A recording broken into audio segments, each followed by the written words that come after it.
Blog Talk Radio. Hello and welcome to the Alchemy Sisters. You are here with Mandee and Jennie. We meet here most Monday nights to have discussions that are in relationship to the multiverse, healing, navigating life, and divine energies. We really like to bring on guests and raise awareness and clarity and knowledge about consciousness and offer free healing and resources to our listeners. And we are honored that you are all joining us tonight. Hi, Jennie. How are you doing? I'm doing pretty good. How about you, Mandee? I'm doing well. I can't complain.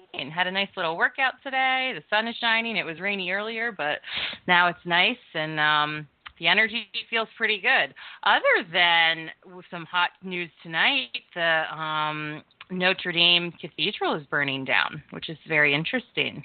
Yeah, I was reflecting on that. I was thinking, I'm not a huge fan of religion across the board, but that doesn't mean I want the relics ruined. I was kind of bummed about a big fan of museums and old relics. I was a little bummed that they're probably going to lose some of that across some, it's a historical buildings, almost 1,000 years old. So, yeah, I'm sending some energy to that situation as soon as I found out about it today.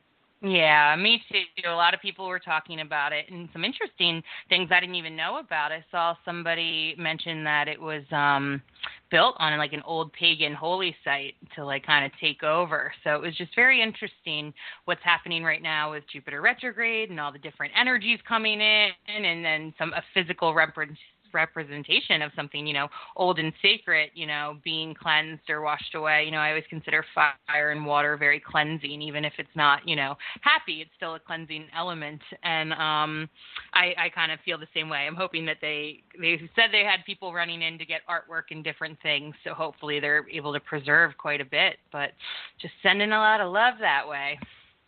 Absolutely.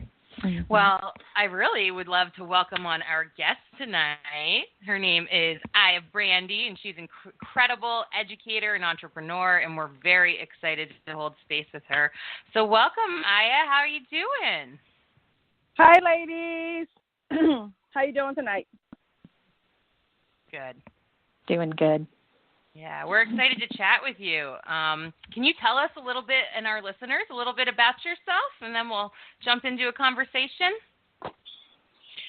Sure. My name is Iyea Brandy, as Mandee mentioned. I am an educator, a chef, an entrepreneur, a mom, and I kind of do it all. I'm very multi-passionate. And education is one of my favorite topics. It's probably my first love in as far as careers and stuff is concerned. But I am interested tonight in just sharing some knowledge, learning something new, and answering any questions that your audience may have. Thank you so much. It's something that we bring up in this show quite a bit. We often will just theorize and say, gosh, if we could go to one place, where would we go to make the biggest shift, to shift the dynamics of the planet, to bring more awareness? And we often say the schools. We'd like to start with the kids. It's easier to create good habits than break bad ones. So we're always giving little shouts out to the teachers and the counselors and the social workers and the nurses. You guys are like front line and really holding space for our planet and the people and the animals on it. So we're always so grateful for the work that teachers and social workers and the likes do, sending out some energy right now for you guys. And we often say if we could get to the kids, we could teach them beautiful things, and we could do typical curriculum, of course, reading, writing, things like this. But we often say, how about meditation? Why is there only one counselor per 4 schools, or one in a whole school? Why is there no nutrition being taught like there used to be in the 80s? I had home ec class all through middle school in the 90s there. So what do you think's going on? The thing with school counselors is school counselors are not used for the purpose in which, people will think about. School counselors are not used for counseling. They're used as babysitters. They're used as paper pushers. They're used as middlemen, between parents and community. They have a lot of work to do in the schools that are not necessarily directly impacting the kids. It's an indirect impact to the kids. They may hold a class maybe once in a while and talk about maybe suicide or bullying, but it's not a place, the kids can go to them if they're having issues, but they don't really have the time to really do the work that they were hired to do because they're doing everything else. Schools are run like businesses now, and so when you are running a business, your goal is to churn out a profit, and in schools, the profit is test scores. The profit is showing that your students are learning this material, and to show proof that they're learning material, you have to pass a state test. So everything is geared around that goal, and the child is taken out of it. There is no whole child left anymore in most school systems. We have schools that are broken up into private, parochial, charter, and public. And charters are public, but they're run like private schools, and they have their own rules and their own things, and they do things the way they want to do things. And so just depending on, where your child is going to school, what school system, it's a completely different world in there, and it's a world that parents don't know about. It's almost like a secret society. Parents get told one thing, but the reality is a completely different situation. So we definitely have a lot of work to do where the kids are concerned, because we don't have a school that is centered for the kids. We have a corporation, as I like to say, that is centered for, the needs of the people and not the students. For example, I have friends whose kids go to charter schools in urban school systems, and their kids are in school from 7 to 5:30. There is no reason why a child needs to be in school like they work a full-time job. That's only preparing them for corporate slavehood, because we know that when you work in the corporate world, you sometimes work 8 to 6. So if I get you prepared for it now from 5 years old all the way until 17, the only thing you're going to know is how to work. You're not going to know how to think, be creative, and do anything else. So. Agreed. Hear, hear. Yeah. We talk about that a lot, and I like the way that you phrase that, the corporate slavehood, because that's what's happening, and we're just kind of teaching everyone to, fall in line and, be part of this society in whatever way that looks. Yeah. And it's sad, especially for people like you who are mental health counselors and want to make a difference in that system, and then the system prevents you from doing it, and it's not fair and it's not okay. I'm someone who's, always like, every single person or kid needs a counselor or a therapist, just even if you're great that day, just to bounce things off of, or to be in more alignment with yourself, or to process the harder things. And that doesn't exist much. Jennie's always talking about how she'd love to see, and you could share it, Jennie, your vision of, kids learning what their skills are and their trades are from like a really young age. Yeah, and I don't know much about the school system as it stands, so I wouldn't know how to interject it. But in my mind's eye, I often see, kids doing their thing, parents too, but teachers at school kind of watching and really allowing them to be authentic and see where they show their skills. If one is very athletic, well, certainly they still need to learn to read and write, but let's see what they've got. Let's see how much they want to use that skill. If one has aptitude for painting, and again, of course, teaching reading and writing is the basis, and then allowing them to really study that at a younger age before they get in college, before they get in high school, get into it in middle school, elementary school, and just let that grow. And if they don't want to draw anymore when they get into high school and they want to do something else, so be it. But just nurture these at a young age. And it's not, I love how you said setting them up for corporate jobs. I see it. I didn't ever know how to voice it like that. I'm like, we are really, a lot of schools look like prisons. And I asked somebody about that. I'm like, these schools look like prisons. They're like, well, they're the same designer, or the same people create the design of these. And I'm like, that's not cool. We should not be, kids' schools should be purple and pink or something, It's colorful and exciting. And I do feel like it would behoove us, and again, you say it's ran like a business, which I believe that, a corporate business at that, it would behoove us to teach more nutrition and trades and meditation in school. It would service us as a community, but like you said, they're so dead set on those numbers being a certain thing that the child is lost. The love is lost. Yeah. I have a lot of teacher friends who don't teach anymore because of the lack of love in that space. They got into it because they wanted to be a part of the community. They wanted to teach. They wanted to be loving, caring educators, and that's just not what it is anymore from the sounds of it. This is true. This is very, very true. I'm not sure how Yeah, we return back to that space. Me neither. What are some things that you'd like, some baby steps or some baby changes you'd like to see implemented? You've been there, watching it and whatnot. What are some advice you can give to other people listening about small things they might be able to incorporate that would be beneficial to help the progression of the school system? First of all, the schools have to decide to let people in. Schools are very insular, and that's the biggest issue. School buildings are supposed to be community institutions. They won't even let you use the school buildings. Like, we're not even talking about even getting to the kids. We mean just using the physical building. It's sometimes is an issue in certain districts. So that's one issue right there. I would say the parents and draw them out of the school. It's unfortunate that you would have to do it that way, but that would be the best way. Is you would have to draw the parents out into the community and get them involved in things like yoga and, and mindfulness and the social program that I want to start, teaching kids how to have the social skills program. So you will have to draw that out of the school. And by drawing the parents closer to you, you have to do the changes on the community level and then let those parents be the soldier, so to speak, and take that message back to the school and get the schools to then, be forced to buy into that because that's what the parents want.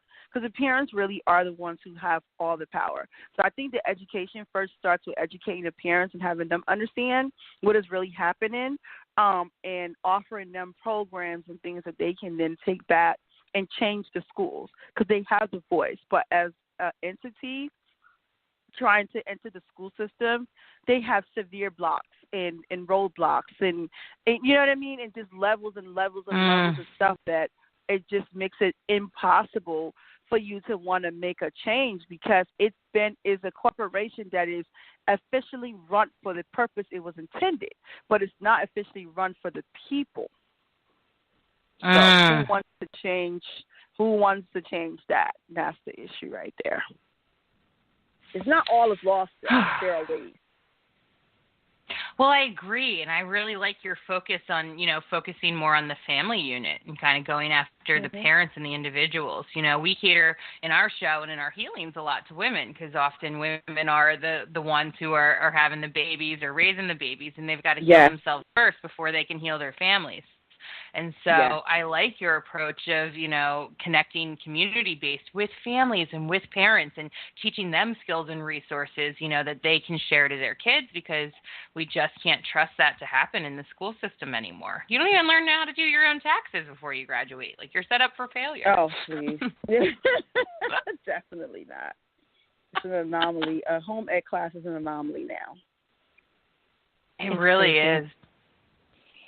I was a substitute teacher in upstate New York for a little while, and they did have home ec up there, and they had some good 4-H programs and some things like that, and some homesteading programs. So it was because it was more of a rural area, and I had never had home ec growing up. I was born in '85. I graduated high school 2004, and I had never had anything like that. And then I got to substitute teach in a class about it, and it was fascinating, and I really liked it, and it lit me up, and we got to do cool things. And I always end up in a counselor role anyway, so people always just talk to me about all kinds of stuff. It was really cool to especially with some of the young men I'd been working with all year, and I'd seen them around the school a lot, them opening up in this home ec space and really seeing different skills being highlighted, and it was just a really cool thing. So even just for life skills, to learn that sort of thing is incredibly important, and it's a dire need that is just almost non-existent anymore. I wholeheartedly agree with that. Go ahead, Iyea. No, I was going to say I wholeheartedly agree with that. I think that we need to have different experiences for kids. We talk about toxic masculinity. Well, when you take away the things that would have introduced so-called feminism to the boys, then what do you expect? You take out home ec and you take out, you take out the opportunities that they had to participate with, with females and learn how to communicate and do these things, and you expect them to do what now? Where do they learn those skills from? Exactly. Mm-hmm. I know you have a son, and I'm pretty sure that's your only child. Does he go to public schools? Yes. Okay. He does. We live in Georgia, and he goes to a very suburban middle school here in Georgia. So it's definitely different than New Jersey and Maryland. So we've kind of lived. We lived in New Jersey. He went to private school, then we moved to Maryland. He was in another suburban public school, and then he was in North Carolina for a bit, and he was in a rural public school, which is a completely different experience, and now we're in another suburban public school. So all different experiences, but all interesting nevertheless.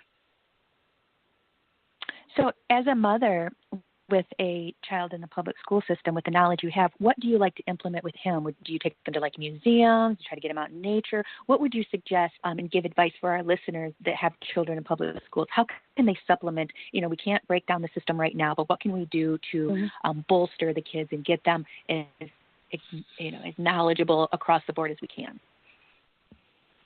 And my son is fortunate in that he goes to a suburban public school where the resources are definitely in abundance, right? He doesn't have to worry about books and old books and, not having enough to share and computers, and everything is there. He has access to Chromebooks and, computer, and the internet's working, the school is safe and all that stuff. But that's not the world that, like, the kids I counsel live in, right? So this advice is for both parents, but it's really for those parents who are not fortunate enough at this time to put their kids or to live in an area where my son lives. And I know for sure he's blessed and he's fortunate, and I never want to take for granted that. But I also taught in these schools. If you find yourself with a child that's in, maybe a Atlanta Public Schools, and forgive me, Atlanta Public Schools, for calling you out, or North Public Schools, which I taught, or East Orange Public School, which I went to school in. If you find yourself in a school like that may not have all the resources because of whatever reason, you have to put the resources in there. So I definitely encourage, every museum has free days. If you can't afford it, find the free days and get your child involved in those free days. The aquariums often have like low cost days. Groupon is a really great place to find low cost excursions for your children. Get out there in nature. Take them to the local park. Have them, the younger ones identify flowers, how flowers grow, how plants grow. Look at irrigation systems, look at lakes, look at all those type of things. And you can do this in urban areas because those things exist. You can even take them to a downtown area and look at the buildings and talk about the architecture and what might have been in that area. What did this area look like 50 years ago? It looked like a couple of thousands of years ago, right? So you have to constantly engage your children when they're in any school system. My son currently is registered for a STEM camp this summer. And so he's going to be involved in taking like digital printing and, different things like that. There's a company called Oasis, and they offer in urban areas low-cost STEM programs, everything from building drones to, code it. And it's like $40 to $100 for these sessions. And it's like an hour session. They go from 4 to 6 weeks. And that is their mission. You got Girls Code is another one for young women. And there are so many opportunities from the Boys and Girls Club to the YMCA that offer scholarships in urban areas that you can engage your kids in art classes. Some art schools that might be near you might offer some art programs, right? And then let's do online. Like, the kids already love online. Like, you have Khan Academy that offers so much stuff, and YouTube, that offers, people will be teaching the class on it. You get the supplies, you put it on the TV like you would do a movie, and you make it big, and you give your kids stations, and everybody do, their part of the project, their building, their whatever. So it's a matter of engaging your children if they don't have access to resources. And let's not leave out the mindfulness stuff and the stuff that works on our mental, because our kids, there was a new study that found that the number of suicide, kids going to hospital, I said that number is inaccurate. I want to say it's almost 3 times. Our kids are overwhelmed with life. They're overwhelmed with life. We can't handle it. And we're killing ourselves, and I say we are the adults. So can you imagine a 12, 13-year-old that is getting bullied, that may not have something to eat, may not have the proper, like, they are getting it from every angle. They're getting it from school, they're getting it from home, they're getting it from the environment. So let's start mindfulness practices. Put on some jazz music sometimes or classical music in the house just to diffuse the situation. Put on some, spearmint candle and peppermint candle and, and sage your house. Please, sage your house. Get rid of that old energy. Put on the music for the kids to hear. Just create an environment of peace and love.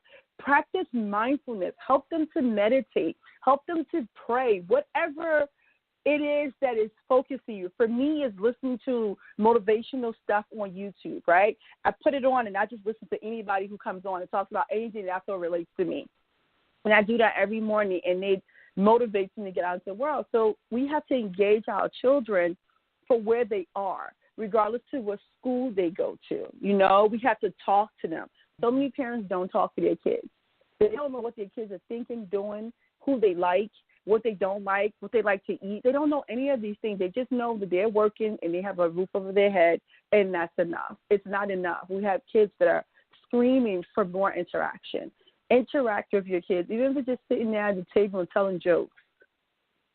It's as simple as that. Yes. So that's, to me, the best way for parents to, they say a child who's only educated at school is not educated at all, because school is only a percentage of what the child needs to learn. The rest of it has to come from home and the community. So even if you or the parent don't feel like you are able to really teach them a lot, the community can. There are places in the community. Yep. Get them a mentor. Go to the local colleges and find out what type of free programs they have. A lot of colleges have lectures. They have movies. They have, they have things, and they're welcoming because they want those kids to eventually go there. They welcome you to come in and ask questions. Take them there. Go take a tour. Take your ninth grader. I'm going to take my son this summer to do some college tours so he can see, he's done it before when he was in fifth grade, but we can see, like, this is what they have to offer here. This is what they do. This is what life looks like. Those are ways to engage your kids that don't cost really anything. Yeah. Beautiful. And also, Iyea, you're a chef, and that's a wonderful way that families can spend time together and interact, is cooking a meal we have to eat, even if it's just a sandwich. Yes. No, seriously, it is. It's a wonderful, wonderful way. My son is learning to cook, and he cooks his own thing. We have what do you call it? Those airwave ovens, the ovens where you put a little, you need to use like a little bit of oil, and you can still get the kind of food like you would fry it.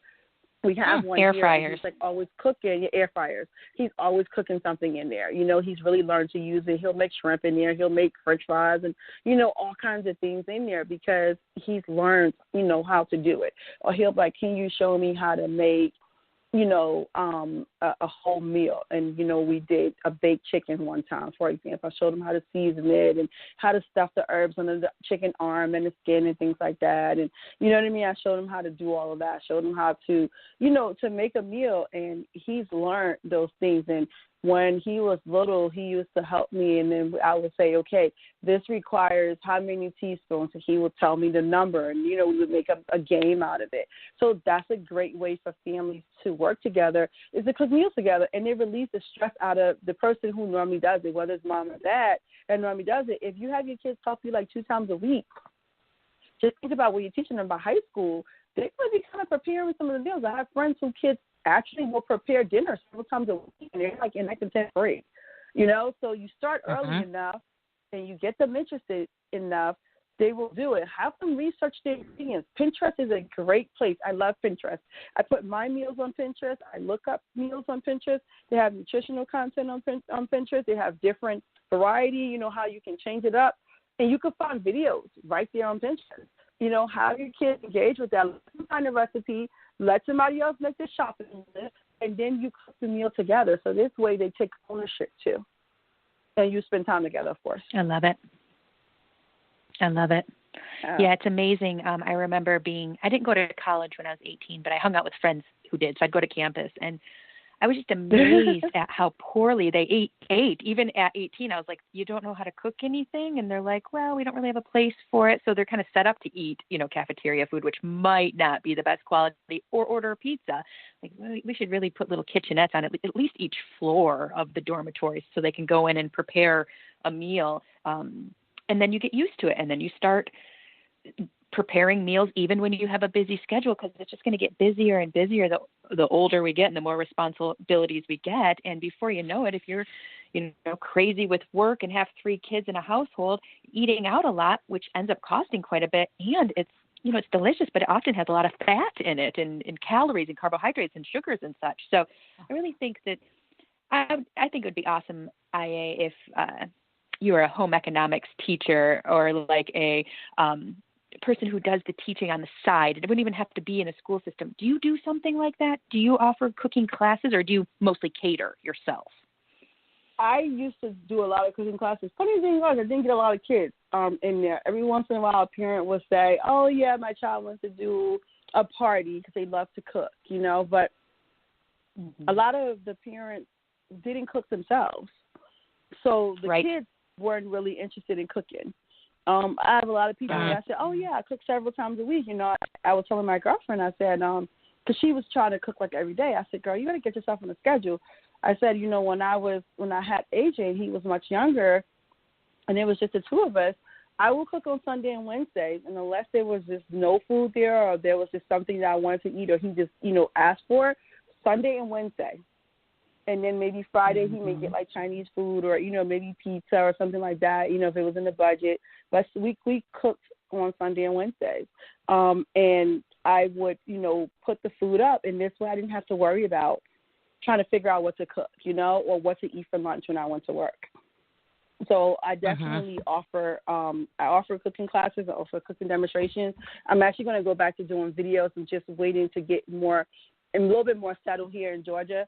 And then I'm going to go back to doing my cooking demonstrations and we'll start having them on YouTube. So that's something that's coming up probably closer to September. But yeah. Yeah. Very nice. If people like food porn, she puts some good stuff up. I mean, a woman can cook. I drool when I see those pictures.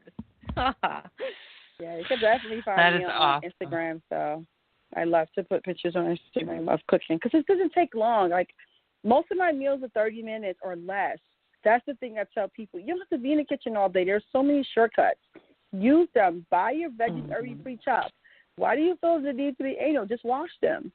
Wash them. That's all. Every store from Whole Foods to Trader Joe's to Giant to every grocery store pre-chop your vegetables for you. Go there and get them. Clean them, wash them, clean them, and cook them. That's my thing. That's true. Hey, will you share with our listeners how they can follow you on Instagram or social media or any ways they can follow you right now until you get your YouTube up and running? Definitely. You can find me on Instagram under Divas Cooking Parties. That's DIVAS Cooking Parties. I'm on Instagram. Same thing on Facebook, Divas Cooking Parties.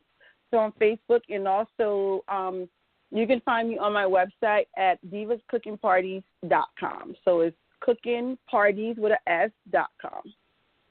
You can follow me there. Love it. Awesome. Thank you. I would love it if you would share. You have just my head spinning, and I love your energy, and I so appreciate the work that you're doing in this world because it's needed. And it's all these, you're a trailblazer, and you are a bright light and a beacon of hope. And I have no doubt that's why you were placed in some of these not so easy positions in school systems was to kind of create a change. That's how a lot of us light workers work. So thank you for all of that. Will you tell us a little bit more about your social skills program that you're starting to create and what that kind of looks like? Yeah, my son has social anxiety. And his social anxiety, and maybe some parents can relate to this, his social anxiety looks like this. Like, I'll give you an example. We went to the school, he's going to 9th grade next year, and so we went to look at the clubs that they offered, right?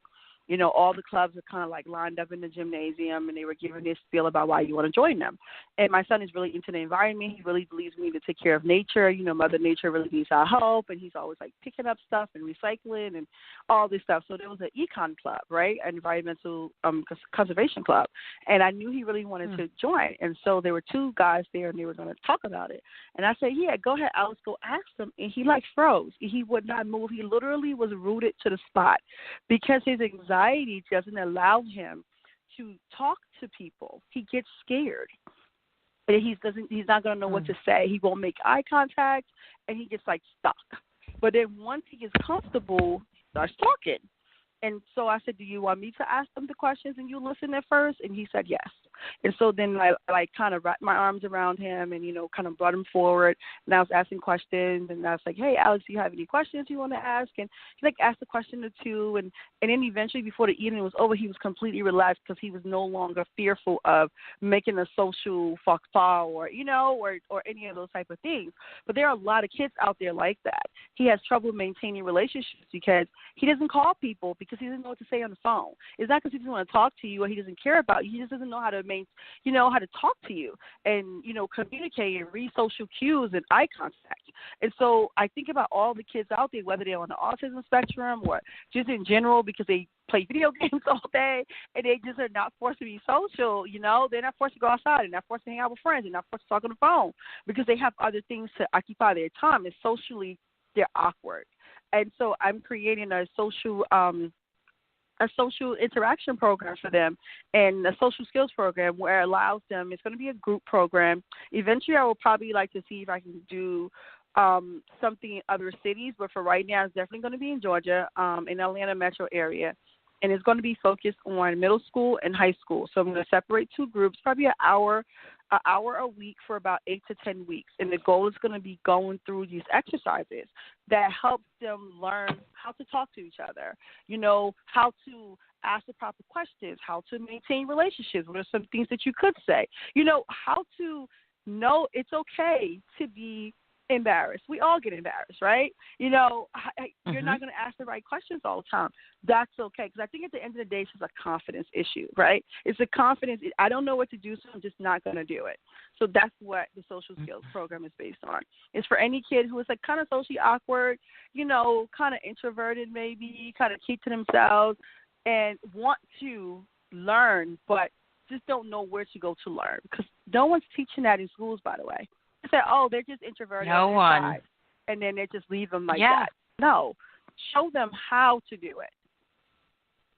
That's my opinion. Man, I agree. I love it. I think it's brilliant. We talk a lot about how often social anxiety is the root of alcoholism, and people end up becoming often alcoholics or users as a way to cope with their social anxiety because they've never been taught. And like you were referring to earlier, parents, most of them are just trying to do their best. Some aren't, but I try to give people the benefit of the doubt.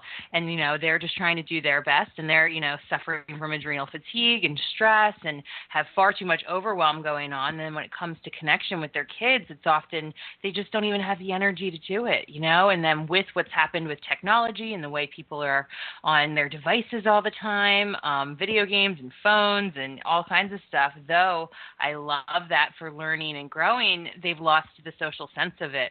And it's so funny. I was a social worker for a while, and I had to train somebody, this is probably 5 or 6 years ago, and I had to train someone. I'm like, can you just call over to the front desk and see if they have, whatever it was I needed over there? And they were like, you want me to call on the phone? And I'm like, yeah. They're like, we can't just email them? And I'm like, well, we can, but by the time you type an email and we get a response and all of that, it'll take twice as much time as if we just call them real quick and ask a question. And I realized, I was like, and then there were several other colleagues I was working with that really did not like to pick up the phone. And I'm like, what is this about? So I've been seeing a pattern of this for a really long time, and we're seeing it in kids younger and younger. And just what you were saying, I'm a big fan of allowing, of breaking out of the things that trigger us and breaking out of the things, that we have to cope with. I think coping mechanisms are important, but my whole idea is to heal that wound so that we can surpass it. And what you referenced, we see all the time. It's like, all right, we've got some awareness where people have triggers and we're aware of that, and we try to, be softer around them. But at the same time, you don't want to be a person who has to have other people walking on eggshells around you all the time just to meet your needs. No. So I love that you're creating this program and you're going to help these kids start to come out of it at a much younger age.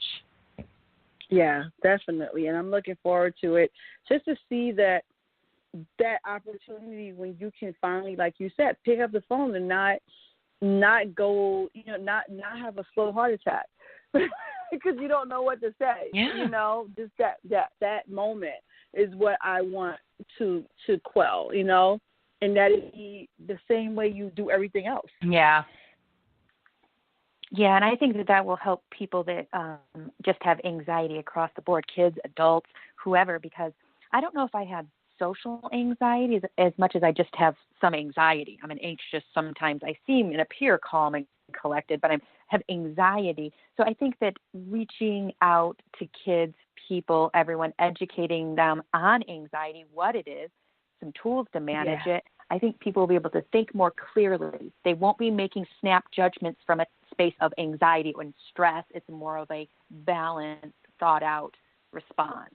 I remember being younger and just being paranoid that they were going to call me to read in front of the class. Now, I love to read, and I'm an avid reader, but reading in front of the class would just give me extreme anxiety. I couldn't even hear what was being said around me because I was just so nervous that I was going to have to do it, and the anxiety. And I don't think that's the best way to learn or to even just hear a story that someone's reading out loud. It's not a good way to process things because our adrenals are cached. I think half of the reason people don't want to answer the telephone anymore is because they're exhausted, spun out, adrenals are cached, nervous system's racked, and you got all kinds of other things that can add to that. And we can't hardly keep up. In a day and age where we have technology to help us make things easier, it's just allowed more time to do more stuff and stressed us out. It's true. What was supposed to make your life flow has now added more chores to your life. Yep. Yeah. Jennie, that's so funny. Did I ever share with you that was my anxiety growing up, reading out loud? No, you never shared that with me, and I don't think I shared that with you either. We both had the same anxieties, huh? Having a soul sister aha moment. I'm like, no shit, because that was what I was afraid of growing up. Like, I could give speeches, I could give presentations, I could be the new kid, I could, help people make friends. But if you asked me to be the one to read out loud in the book, and everybody was going around, forget it. It'd be like the dog went to the park, I'd lose it. So that's hilarious. So thank you for sharing that, because I shared that commonality. But, see, we always have an opportunity. For me, triggers are always an opportunity to heal. And I had all this vocal cord dysfunction going on a couple years ago, and I had to go to speech therapy. So I was like, all right, now's my time to conquer my fear of reading out loud, and I'm going to practice my speech and my breathing and reading out loud. So now I read out loud to myself all the time, or in some of my little group, sisterhood groups and stuff. I'll read excerpts for people and stuff to get over my fears. So for our listeners, there's always an opportunity to heal some of these areas as well. And you can take some of these examples and use them and incorporate them whenever you feel called to. And sometimes to get over some of our fears and triggers, it takes just a little bit of gumption, a little bit of push, and a little bit of effort. But there's often so much reward on the other side of that. So I just wanted to share that and encourage that. Yeah, it's a lot of rewards for sure. Oh, man. I was also really thinking about when you were talking, or I keep saying Iyea, but I mean to say Iyea, so I'm sorry. But I will get it right by the end of the show. I was thinking a lot about the suicide rate and what happens with that, and how, this feeling of overwhelm and suppression is just trickling down to the point where all these new baby souls just can't even handle it. What are some tools and some resources that you suggest if a parent is listening now and they're like, I have been checked out and I don't know what goes on with my kid, but I am suspectful of this. What are some tools that you recommend for them just to start jumping in and connecting and letting kids know that they're held? Suicide is such a big thing because it could be different reasons. Younger kids often don't have any type of coping mechanism and resiliency, and I would suggest that we start to build some in our kids, some coping mechanism and resiliency. And I think your kids knowing that you love them and you care for them, it should not be as underrated as it probably is, because I feel like sometimes parents feel like, oh, they know I love them, oh, they know I care for them. But sometimes saying it, I tell my son I love him every morning before he goes to school. That's just our thing. I try to say see you later versus bye. It seems really silly, but it's a small thing, but I try to do that. I always let him know that my life won't be the same if he wasn't here. It's because him that sense of you matter, you are a piece of my part. As parents are concerned, that is one way. Let them know how much you care every day. You may be disappointed in the behavior, but you're not disappointed in the person. Those are two different things. We have to be very mindful of with our kids. So we're disappointed in the things that they do, but we're not disappointed in the person that they are. The behavior and the habits are different from the person. And then there's just so many resources available out there. The suicide hotline definitely is a good place to start. If you start noticing like your kid is like wants to sleep all the time, sometimes they're growing, but if they want to sleep all the time, they don't want to talk to friends anymore. They're just going to be in a dark mood. They're kind of snapping at you all the time. They're not talking, at all. The grades might be slipping. Just all these different signs of withdrawal from life. You have to start investigating to find out what's going on. Talk to the school to, find out, is he like this in school? Ask some of the teachers, what's going on in the classroom. There may be some bullying going on. There may be some, depression happening. Kids go through depression just like adults. They go through seasonal depression, right? Some of them also suffer from the neurotransmitters in their brain not really fully, working. And then they're more likely to have depression because they're isolated, right? They're isolated in the sense that they find themselves watching TV and watching YouTube and playing video games where there are no actual direct contact with other people, right? Or they have their headphones on, they're listening to music all the time. So there's no direct contact with people. So you have to find a way to get them out there. Like I had my kid going to Taekwondo because that gets him physical movement, it gets him talking to other people, right? And it gets him involved and belong into something. You have to get your kids involved and belong into something because that belonging helps them to want to still be here. I don't care if that thing is band, is the robotics club, is whatever. Find something. Don't overemphasize your will on them. Be mindful as well. Like I said, mindfulness is very, very important. There are like some really great mindfulness practices you can find, classes and stuff you can find online, YouTube and some other places. Take them to those classes and those places, and parents take those resources as well, for that, so that you know what's happening. And, remove the things that could cause them to commit suicide. It's simple as removing your prescription pills out of an area that's in the bathroom. Remove them. Lock them away. That could cause them to, want to overdose. Remove weapons, out of the house that, guns and things like that could be so easily accessible, right? Remove those things out of their way. Talk to them about the importance of them being here. Talk to them about their emotions, and, it's okay to say, I know you're hurting, and I know I can't help you, but I know you're hurting. And I'm not a proponent of medication at all, but vitamin D sometimes is as simple as vitamin D. A lot of African-American people are D deficient. D goes with your mood, Get some vitamin D in them. Get them out in the sun. Some vitamin B, that lifts up the mood and get them physically moving. Go take a walk. Go jog, go ride a bike, get outside. That helps, with the endorphins in the brain. There's no difference between that and taking, some of these medicines. Then we have some kids who are clinically depressed, and they may need psychotherapy, whether it's a psychiatrist, a psychologist, a therapist. There's a huge resource in every state, and I don't know most parents know about this. Almost all the states have a program where you can get counseling for your kid through your insurance or through Medicaid, or if you ask, what is it called? It's in whatever your state's Department of Behavioral Health is. Find their number, call them, and say, hey, I need some counseling for my kid. My kid is depressed. My kid is withdrawn. Where do I go? And if you can't pay for it, I promise you this money to pay for it. Every state has that program. Here in Georgia, they have an APEX program, which is school-based counseling. They put therapists, licensed counselors in the schools, separate from the school counselors. They come to help the kids on a daily basis, right? Then they have the Department of Behavioral Health that have counselors in the community. I'm one of them. I go to people's homes. I go to schools. I go to, I do family counseling and I do individual counseling. I do it with kids with ADHD, with bipolar disorder, with, clinically depressed, or just kids who are like oppositionally defiant, or, or just having a trauma issues from the womb to, to birth, or have seen too much. And all of those things, these resources are available in your community that can help you, even calling your local hospital and asking them about their crisis team, right? But a lot of parents' kid has an issue. It's not your fault.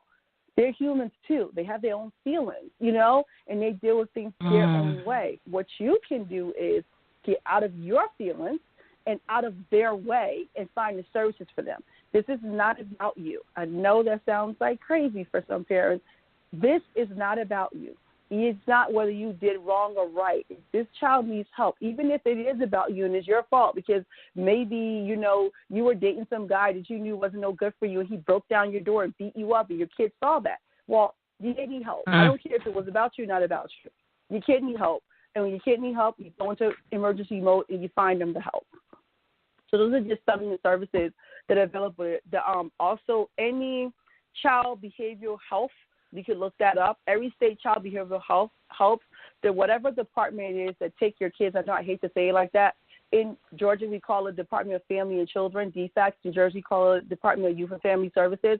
Anything that has division and family and services and youth and children in it, they also offer counseling. And they won't take your kids, but they will find you counseling. Call them. So that's just some of the things. That's very golden advice right there. Yeah, nutrition is a huge part of depression too. If your kid is eating a lot of sugars and they're eating a lot of processed food, it can make them depressed. Mhm. Yeah, and right along Jennie. with that vitamin D, which I'm a huge supporter of. I take it myself. I suggest it to any of my clients who are having mood fluctuations or in the winter if it's not very sunny. Also, magnesium is going to be a really good supplement that helps to treat depression. And like you said, there are stages.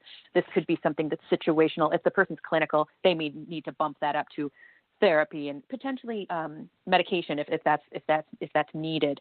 But magnesium is brilliant, and it's also a natural muscle relaxer. So it helps you sleep. So take it at night if you want to take some magnesium and try that out. Take it in the evening. You'll sleep like a baby. Very good. I take magnesium all the time. One of my favorite things. It relaxes my whole body. Mm-hmm. Oh, good. Natural muscle relaxant. It's important, and it's not, and I think we do need to spend a couple more minutes on this. It's not in our diets, and we're not taught to do that, and we're not taught through our school system how to care for ourselves and what nutrition really is. And so I just think it's so cool, Iyea, that you're combining all of this information and that you're creating a program about this, and that you already have, a creation to share food and nourishment, because it's so important. And that's always my first step when I'm coaching clients or working with people. It's like, all right, well, what's going on with your daily activity? What do you like to do for exercise? What do you like to eat? Are you getting too much sugar, too many processed foods, not enough? Like, start from the basics. I like that thing that goes around on Facebook all the time. Like, you're basically a houseplant with complicated emotions, because it's true. And, you very much to water yourself and get enough sunshine and make sure you're getting the right nutrients and food. And that is just something that has been a travesty in our system and in our entire healthcare, is nobody's been taught how to care for themselves and how to nurture themselves, especially nutritionally. And I've had this debate Very with true. people. People are like, I can't afford to eat healthy. I can't afford to, eat as well as I'd like to. Pound for pound, ounce for ounce, it's cheaper to eat whole foods. Now, I'm not including organics. I'm just including just food, just grocery store organic if you want it, if it's affordable for you. But pound for pound, ounce for ounce, it's cheaper to cook a baked potato and a slice, a piece of chicken as opposed to a frozen pizza that's not going to fill you up. And it's chock full of carbs, sugar, and it's not even real food. It was probably made in a laboratory somewhere. You're right. It's easier for people to eat that way. That's the difference. It's not that it's cheaper. It's easier. There's a difference between cheaper and easier. It's easier because you can pop a microwave pizza, and it's easier because you don't have to think about it. But in the long term, that microwave pizza that you're popping is going to cost you years off your life. So that's the trade-off. Absolutely. Seeing the importance of what this whole food is doing. It's going to lower your medical bills in the future. It could prevent you from getting cancers, which is bankrupts people every day in the country and the world. And yes, it's all about the time. It's about the time, about how much time people put aside for eating. Back in the day, women, people, whoever was doing it, men, whoever was in charge of the cooking, it was a full day thing. Like you were cooking some breakfast, and before you know it, you're cooking lunch, and before you know it, you're cooking dinner, and that was a full-time thing. And I don't think people have that time, nor do I think people should have to spend that kind of time. But like you said, you like to specialize in dinners that are 30 minutes. There's cooking shows on the Food Network. There's YouTube clips. There's a lot of ways to still eat whole foods and cut that time down.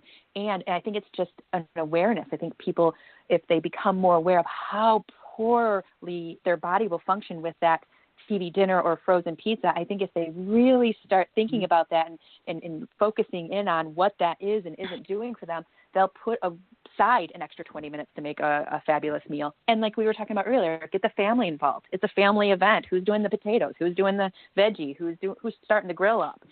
Or whatever.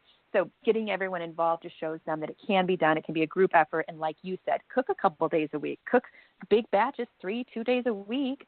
Warm it up. Definitely. But I don't think people think about that. I think they just think, oh my God, I got to cook. Oh my God, it's going to take so long. So let me just order and let me just buy this and let me, you know what I mean? Let me just do this and let me just do that.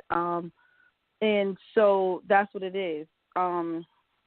It's unhealthy because you're already dealing with so many things in the food that you are cooking. Yeah. So you might as well try not to eat that other stuff. It's true. Yeah, we're not getting the same nutrient from vegetables that people did 100 years ago. We've depleted the grounds quite often, commercial agriculture and farming and things of this nature. So it's important to get those supplements. People say, I eat good food. I'm like, but every once in a while your body might need a little more. For example, iron. Iron is hard for the body to absorb. So you can eat 13 pounds of spinach and it might not absorb into your blood or your system. So you might consider, if someone's anemic or low on energy, getting a little bit of a supplement. No big deal. It's not a medicine. It's just something to supplement you for some times. Or I take probiotics every day of the year for the last 10 years. I love them. It's helpful and beneficial. If I don't take probiotics, I can't function. So, those are like, I think that's what needs to be like a whole show. About nutritional supplements and, what you need. I had an applied nutrition analysis done by a chiropractor over here, and I found out I had never heard of it. I was so intrigued by it. And she was telling me all the things that I was missing. That's actually like kind of a new field, I want to say. They're doing like DNA testing to see what your body needs and what you're missing, what you should have. But I had it done, and, we went over some things that for me, and she was able to tell me what I was allergic to without doing an allergy test. And it was amazing because it's the exact same thing my son is allergic to. So I was so amazed by it. And I would recommend an applied nutrition analysis to anybody. You can go on YouTube and learn a little bit more about it, but I've been going to this lady for a couple of weeks now, and I suffer with my weight fluctuating up and down because I have a history of diabetes. So I have blood sugar problem that is inherited. I don't have diabetes, but that problem is probably going to be for life. And so between that and my hormones, we have it for my system. If I stay away from soy and I stay from, the things my body needs, you know what I mean? And I'm supplementing to make sure that it's, it's functioning properly. And I take my B vitamins, right? I take a trace B vitamin, and it helped, and it took a while. It took a month helping me, but I was telling my cousin, I said, oh my God, I actually lost 5 pounds and it stayed off. Normally I'll lose 5 and gain 10, and then I'll lose another 7 and gain 12. Like, I'm constantly doing that thing. And this is like, I'm tired of yo-yoing. But, so I think that people need to know, and I am anti, like I said, medicines and stuff, but like I take diet herbs, stress response, because when I don't take it, I can feel myself being stressful. And for me, stress goes to my stomach. And, when we get stomach cancers, put on too much weight and have so much fat in our midsection. and then it affects our digestive system. And a lot more women, if we're to be honest, don't have a bowel movement every day like men do, because we carry the stress in our stomach, which affects our digestive system, and then we can't go to the bathroom because guess what we're doing? We're holding on tight, and the digestive system can't release because you're stressed. So, it's so many different things that I think go into, and even with kids, little girls don't go to the bathroom like little boys do. I can tell you that because there are 3 kids present. My and then my niece, and she doesn't go to the bathroom. But they go regularly. All the men around me go regularly because that's not where they hold their stress. We do. Yeah, so and they have no guilt and shame around it. Yeah. Mhm. Yeah, and we're holding. You're breaking up on us a little bit. Oh, okay. No, I was saying we're holding on to all the garbage. I hear you now. Yeah, we're holding on to all the garbage, so we could do a better job of letting that go and taking our supplements. Probiotics is great. Everyone needs to be taking it if they need that. I pair mine with every day, if I can remember. I pair my probiotics with a digestive enzyme, and I experience, slower bowel movement than, let's say, my boyfriend.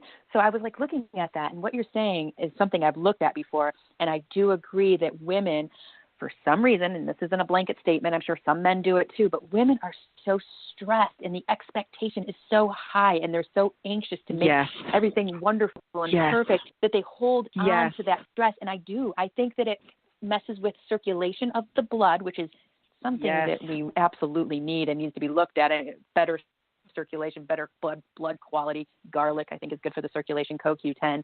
But I think, and then I think also people it's another education thing. I think people don't think anything of going to the bathroom just once every 3 days, even though they're eating 2 to 3 times a day, maybe a snack in there or something. They don't think about it. And that's really interesting because they're like, I'm bloated, I'm constipated, or they'll be like, I'm bloated and I'm kind of gassy. And I'm like, you need to move what's in there. You should be going at least once a day if you eat a couple times a day, which I tend to. Yeah. No, it's really true. They say you should be going several times a day, but I will take once a day myself, as a thing, to look at it. And it's funny you mentioned digestive enzymes. I used to take one that was recommended by my naturopath, and that's another person that we need to find in our system. We need to find naturopathic doctors, and they're everywhere, and they're not always doctors. Some of them are just naturopaths, and they have a wealth of knowledge for you. She recommended a digestive enzyme, but I found out a reason why mine wasn't great. It has soy in it, and I can't have soy at all. Soy wreaks havoc with my system. So, it's things like that. But when I was taking my digestive enzymes, I realized I felt better because guess what I was able to do? Able to go to the bathroom. I was like, fascinating what happens if you can just let the shit go, right? Literally, right? Yeah. So, this comes up all the time for me, even with my girlfriends, even with just, clients, things like that. Like the topic of digestive issues and pooping comes up all the time. And I've never really correlated how exactly women are holding on to so much and so much stress. And I've always it's always been fascinated to me how it's not adding up. And this makes so much sense. Yeah, we're going to have a whole discussion on this one, Jennie. Yeah, this is another show for sure. We appreciate you for showing up today. It's just an hour show. It's never long enough. We'll have to do a part B, and we'll get into some supplements and nutrition and health and helping that cope with depression and emotional swings and things of this nature. Is there anything else, Iyea, that you wanted to say, that you wanted to tell our listeners and get off your chest, or just to state? Is there anything else that you feel like you might want to share with us? I would definitely say I think the biggest thing is, regardless to whether you have a kid in public school, private school, or you yourself are dealing with, some different issues, around stress and nutrition and stuff, I would say get yourself a support system. Get yourself a great support system. It doesn't have to be family. It could just be friends. It could be, join a support group. Join something that you can find a way to release that stress. Take a Zumba class. Go for a walk. Find a workout partner. Find something that helps you to release the stress, because stress is is the one factor in all illness. Cancers, diabetes, everything is the one factor that exerts it. That is it right there. If you're looking for one thing that you can say, you know what, is this thing right here that causes all the problems, stress is that thing. So you got to find a way to release that stress. Absolutely. So and another it. reason to bring that in, bring it in for kids, get them doing it when they're younger so it's second nature when they're 12 and 14 and 22 and 52 and everything else. Wonderful. Yeah, definitely. Mandee, do you have anything else you wanted to share? No, I don't. I just think it was an absolutely beautiful and brilliant discussion, and I am so grateful for you, Iyea, and I just can't wait to see the things that you produce, and you are needed in this world, and I'm grateful for all the pieces you're putting together and all the work you've done on yourself to learn the hard way to share with others. Like, it's just, I appreciate it so much, and I appreciate you, so thank you. Yes. Thank you very much. Thank you, ladies, for having me on. Thank you. Iyea is a Alchemy sister. You can tell that she's an old soul by the gig that she chose this time, the education, the breaking down systems. And again, we appreciate you for coming on. We'll have to line up another show. We want to get into that supplement and talk more on the school, the public school systems. I wanted to tell all of our listeners we're here most Mondays, 3 p.m. Pacific Standard Time. That's 6 p.m. Eastern Standard Time. You can reach us, Mandee, Elam, and Jennie McDaniel on Facebook. You can find us also on Facebook with the Alchemy Sisters. You can also email us at heartoverego@gmail.com and alchemyascensionacademy@gmail.com as well. We'd like for you to follow us on iTunes and iHeartRadio, and you can also like and follow us on YouTube. I think, Mandee, do we have a couple shows up? We do. We've created a YouTube is our YouTube channel, and we've created that. We've got a couple episodes, and we're also joining with Spreaker. So that's going to have, if you have a Spreaker podcast app, you can go ahead and download all our shows if you'd like, or you can check them out on YouTube as they upload from now. I think tonight will be our first show that'll hopefully switch right over to YouTube within a couple hours. So stay tuned, and we'll definitely keep everybody on track with that. As well as, I want to tell everybody, liking and following us is going to give you a lot more access to future shows. We're going to be bringing on a show every day of the week. That's 7 days a week, a half an hour to a 2-hour show, anywhere from economical, heartful business tactics to psychic mediums to educators, astrology, interview shows. We're going to be really adding quite a few things here in the next month, so stay tuned for that. And I appreciate everyone for listening, and we will see you next Monday when we have our friend Jen Pennick. I'm not sure how she's describing herself these days. She's a healer across the board, so we'll find more out about what she's been getting into next week, 3 p.m. Pacific Standard Time, 6 p.m. Eastern Standard Time. Thank you, ladies, and we'll see you all next time. Good night.